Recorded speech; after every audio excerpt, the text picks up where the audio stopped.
Bhagavan gives moksha to all. There is no discrimination shown by him. He gives moksha to human beings, birds, animals, and everybody, all living creatures.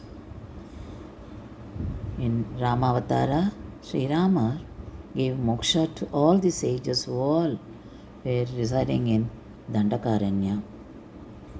And it was not only the sages who got moksha because of the Lord's grace, even animals and birds that they had reared or that they had lived in that vicinity of the ashrams, and the plants in that area were also liberated. Here in this temple, we find two Garuda Pakshis. They used to visit the temple during puja time every day. And they too attained moksha here in 1999.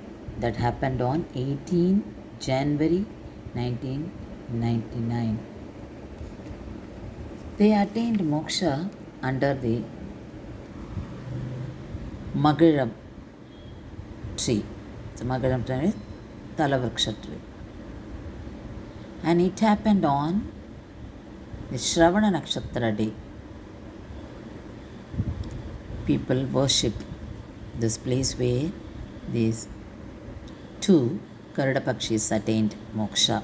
We find them lighting lamp in that place every day. And they used to come in pair only, and they attained moksha too in pair.